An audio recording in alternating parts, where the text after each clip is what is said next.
나는 약 10년 전 대학을 처음 입학했을 때의 일이다. 서울 근교의 작은 도시로 학교가 배정되어 혼자 자취를 시작하게 되었다. 처음엔 부모님으로부터 독립한다는 설렘도 있었지만 이내 밤이 되고 나서는 낯선 환경이 주는 고독감이 밀려왔다. 특히 내가 살게 된 원룸 건물 자체가 나이도 꽤 되고 어딘가 음산한 분위기가 느껴졌다.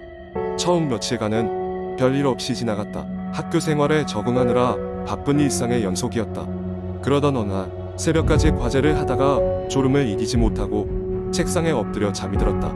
잠결에 이상한 기분이 들어 문득 눈을 떴는데 방 안의 공기가 싸늘하게 식어 있는 것을 느꼈다. 머리가 어지럽고 움직이기도 힘들었다. 그러던 와중 벽을 통해 이상한 소리가 들리기 시작했다. 마치 누군가 손톱 끝으로 벽을 긁는 듯한 소리였다. 처음에는 착각인가 싶었지만 그 소리는 점점 더 명확해지고 있었다. 쓱 나는 몸이 얼어붙은 듯 움직일 수가 없었다. 결국 밤새 그 소리에 시달리다 날이 밝아오면서 잠에 빠져들었다. 다음날 이상한 일이 있었던 것을 애써 무시하며 학교에 다녀왔지만 그날 밤에도 똑같은 소리가 들려오기 시작했다. 이렇게 며칠간 비슷한 일이 반복되고 나니 겁이 나기 시작했다. 어느 날은 벽을 긁는 소리 사이로 사람의 흐느끼는 듯한 소리마저 들렸다. 그 소리는 점점 더 생생하고 또렷하게 들려와 나를 더욱 공포로 몰아넣었다. 나는 결국 도저히 혼자 있을 수 없는 지경에 이르러 친한 친구에게 도움을 요청했다. 친구는 기꺼이 내 방에서 함께 밤을 지새워주겠다고 했다. 그날 밤 우리는 함께 벽 쪽에 귀를 기울이며 소리가 들려오기를 기다렸다. 그런데 신기하게도 그날은 아무 소리도 들리지 않았다. 친구는 내가 과로로 인해 헛것을 본 것 아니냐며 나를 안심시켰다. 그렇게 그날 밤은 무사히 지나갔다. 그러나 친구가 돌아가고 난 다음 날 밤 어김없이 그 소리는 다시 들려왔다. 나는 점점 피폐해져 갔다. 그러던 어느 날 학교 수업을 마치고 돌아오는 길에 우연히 동네 슈퍼주인 아주머니에게 이 이야기를 털어놓게 되었다. 아주머니는 깜짝 놀라며 내가 살고 있는 그 집에 얽힌 이야기를 해주었다. 아주머니의 말에 따르면 내가 사는 원룸은 전에도 몇몇 학생들이 살다가 비슷한 이유로 떠나간 곳이라고 했다. 몇 년 전 그 방에 한 여학생이 살았는데 불행한 사고로 그만 생을 마감했다고 한다. 그녀는 늘 외로워했고 결국 우울증에 시달리다 어느 새벽 벽을 손톱으로 긁으며 끝내 비극적인 선택을 했다고 한다. 아주머니의 이야기를 들은 후 나는 더 이상 그 방에 머무를 수 없다는 생각에 서둘러 이사를 결정했다. 이상한 것은 그 방을 떠난 이후로도 가끔씩 그 소리가 꿈속에서 나를 찾아온다는 것이다. 마치 나에게 무언가를 전하고 싶어 하는 듯한 그 소리. 그것이 무엇을 의미하는지는 아직도 알 수 없지만 나는 그 방에서의 경험을 결코 잊을 수 없다. 지금도 그 도시에 가면 어둡고 오래된 건물을 지나칠 때마다 그때의 공포가 떠올라 가슴이 떨리곤 한다. 아마도 그 방에 살던 그녀는 여전히 누군가 자신의 이야기를 들어주길 바라고 있는 건 아닐까 하는 생각이 든다. 물론 다시는 확인하고 싶지 않지만 말이다. 두 번째 이야기. 어느 날 밤 나는 늦게까지 회사에서 일을 마치고 집으로 돌아가고 있었다. 서울의 번화가에서 벗어나 한적한 주택가로 들어서자 거리에는 사람들도 차들도 보이지 않았다. 가로등도 드문드문 켜져 있어 주변은 더욱 어두웠다. 나는 피곤한 몸을 이끌고 빠른 걸음으로 집을 향해 걸어갔다. 그때 갑자기 뒤에서 이상한 소리가 들려왔다. 발걸음 소리였다. 처음에는 내가 잘못 들은 줄 알았다. 늦은 밤에 이렇게 적막한 거리를 걷다 보면 착각을 할 수도 있으니까. 나는 천천히 속도를 늦추고 뒤를 돌아보았지만 아무것도 보이지 않았다. 다시 발걸음을 옮기자 또다시 그 소리가 들려왔다. 이번에는 더 분명하게 마치 나의 발걸음에 맞춰 따라오는 것 같았다. 이상하다는 생각이 들어 다시 한번 뒤를 돌아보았다. 이번에도 아무것도 보이지 않았다. 기분이 이상해진 나는 걸음을 서두르기 시작했고 나와 맞춰 따라오는 그 발걸음 소리 또한 빨라졌다. 나는 점점 겁에 질렸다. 만약에 누군가 나를 따라오고 있는 것이라면 천천히 걸으면 따라잡힐 것만 같았다. 나는 주변을 둘러보며 도움을 청할 만한 곳을 찾았지만 모든 가게는 문을 닫았고 거리에는 한 사람도 보이지 않았다. 결국 나는 집으로 향하는 길을 서둘러 걷기 시작했다. 그렇게 걷던 중 문득 한 건물에 유리창에 비친 내 모습을 보았다. 그리고 등 뒤에서 나를 바라보고 있는 무언가의 실루엣을 보고 말았다. 심장이 서늘해졌다. 분명히 아무도 없었는데 분명히 사람의 형상이었다. 식은 땀이 흘러 얼굴을 타고 내려왔고 나는 정신없이 달리기 시작했다. 뒤도 돌아보지 않고 오로지 집으로 향했다. 집에 도착하자마자 문을 잠그고 인터폰 카메라를 확인했다. 그러나 화면에는 아무것도 나타나지 않았다. 하지만 이상하게도 내내 누군가가 나를 노려보고 있다는 느낌이 가시지 않았다. 그날 밤 나는 잠을 이루지 못했다. 거실에 앉아 인터폰 화면만 들여다보며 아침이 오기만을 기다렸다. 다음 날도 그 다음 날도 나는 같은 길로 퇴근하며 계속해서 같은 발걸음 소리를 들었다. 점점 지쳐갔다. 스트레스와 불안감에 시달리던 어느 날 나는 용기를 내서 뒤를 돌아보았다. 그리고 그 순간 항상 나를 따라오던 음침한 존재가 내 눈앞에 모습을 드러냈다. 그 그림자는 다름 아닌 나 자신이었다. 주위에 드리워진 가로등 불빛에 어두운 나의 환영이 마치 독립적인 존재인 듯 나를 쫓고 있었다. 며칠간 나는 그 존재가 나를 어떻게 덮칠지 몰라 두려움에 떨었다. 하지만 어느 순간 깨달았다. 그것은 나의 두려움과 피로가 만들어낸 허상이었으며 나 스스로 극복해야 할 대상이었다. 그 후로 나는 매일 밤 그 길을 걸으며 나 자신의 두려움을 마주했다. 몇 주가 지나자 조금씩 그 존재는 나를 더 이상 쫓지 않았고 결국 사라졌다. 하지만 여전히 가끔씩 그 거리를 지날 때면 그날 밤이 떠오르곤 하다. 내가 만든 공포의 그림자가 다시금 나를 뒤쫓을지도 모른다는 불안감이 마음 한구석에 자리 잡고 있다. 그렇게 한국의 한적한 밤은 이따금씩 나를 두렵게 한다.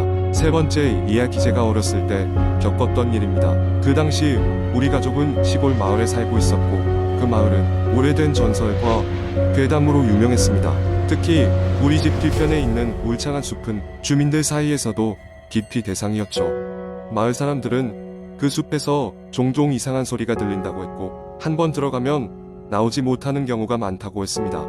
그런 이야기에도 불구하고 저는 호기심 많은 아이였고 그 숲에 대해 두려움보다는 궁금증이 많았습니다. 어느 날 저는 친구들과 함께 그 숲을 탐험하기로 했습니다. 우리는 오후 늦게 모여 작은 손전등을 챙기고 숲으로 들어갔습니다. 숲은 우거진 나무와 거친 덤불로 가득 차 있었습니다. 처음에는 아무 일도 일어나지 않았습니다. 우리는 웃고 떠들며 걷다가 갑작스러운 냉기를 느꼈습니다. 마치 누군가 우리를 지켜보고 있는 듯한 느낌이었죠. 그때 친구 중 한 명이 발을 헛디뎌 바닥에 쓰러졌습니다. 우리가 그의 손을 붙잡고 일으키려 할 때 바닥에서 웅성거리는 소리가 들려왔습니다. 처음에는 바람 소리라고 생각했지만 그 소리는 점점 더 뚜렷해지며 우리를 에워싸기 시작했습니다. 도와줘. 여기 있어. 낮은 속삭임이었고 그것은 분명히 우리 중에 누군가가 낸 소리가 아니었습니다. 우리의 심장은 미친 듯이 뛰기 시작했고 우리는 즉시 그 자리를 벗어나기로 했습니다.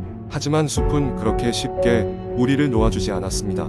길을 잃은 우리는 한참을 헤맸고 그동안에도 계속해서 그 속삭임이 뒤따라왔습니다. 시간이 흐를수록 우리는 지쳐갔고 한 친구가 갑자기 누군가 우리를 따라오고 있어 라고 소리쳤습니다. 뒤를 돌아보니 어둠 속에서 형체를 알아볼 수 없는 무언가가 우리를 향해 다가오고 있었습니다. 우리는 필사적으로 도망쳤지만 그 존재는 끊임없이 나타났습니다. 그러다 결국 우리는 한 작은 오두막을 발견했습니다. 오두막은 버려진 지 오래된 것처럼 보였지만 다른 선택지가 없던 우리는 그곳으로 몸을 숨겼습니다.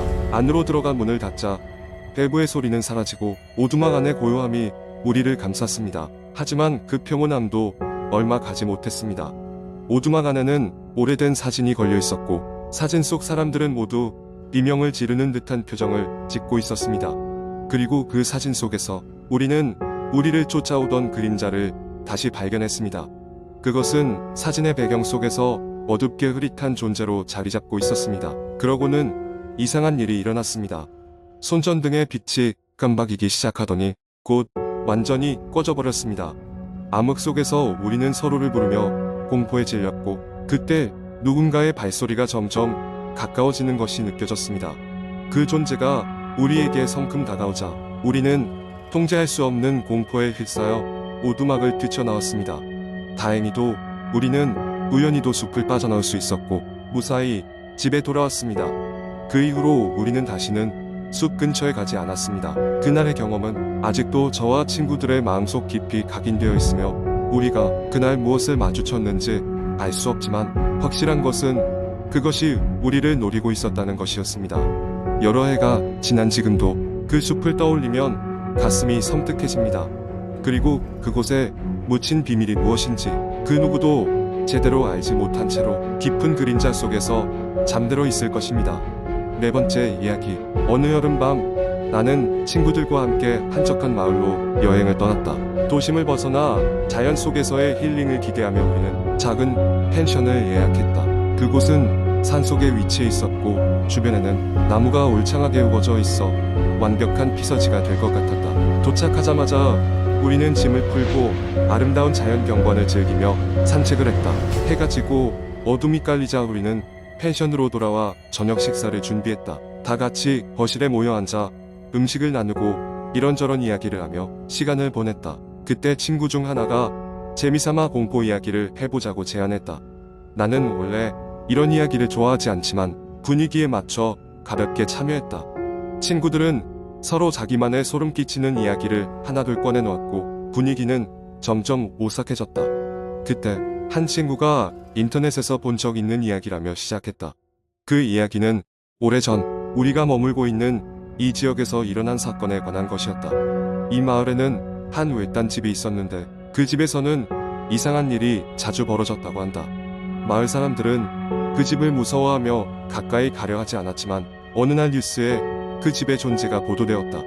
기자가 그 집을 취재하기 위해 들어갔고 그 후로는 아무도 그를 본 적이 없다는 이야기였다.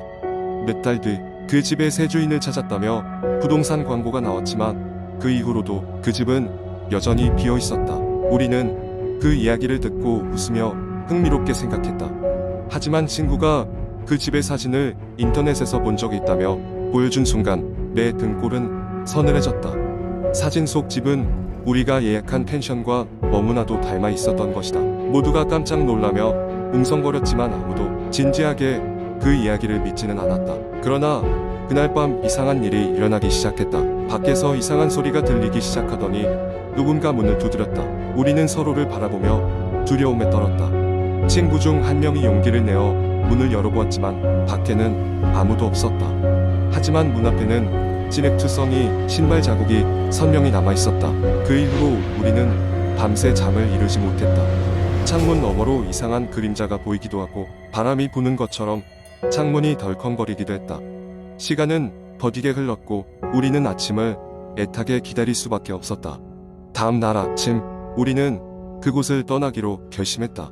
펜션 주인에게 이야기를 했더니 그는 우리가 뭘 봤는지 묻지 않고 그냥 고개를 끄덕였다. 마치 이 모든 것이 이미 익숙하다는 듯한 태도였다. 다시는 그곳에 가지 않겠다는 다짐을 하며 우리는 그 마을을 떠났다. 하지만 펜션을 떠나던 그 순간에도 나는 마지막으로 뒤돌아봤을 때 창문 너머로 누군가 우리를 지켜보고 있는 듯한 느낌을 지울 수 없었다. 그 후로 시간이 흘렀지만 그날의 기억은 여전히 생생하다. 어쩌다 인터넷에서 그 마을 이야기가 나올 때마다 오싹한 기분이 들곤 한다. 나와 친구들은 그날의 경험을 가끔 떠올리며 농담 삼아 공보서를 다시 꺼내곤 하지만 아무리 시간이 흘러도 그때의 그 이상한 기운은 잊을 수 없을 것이다. 그곳에서는 여전히 무언가가 우리를 바라보고 있는 듯한 느낌이 드는 것 같다.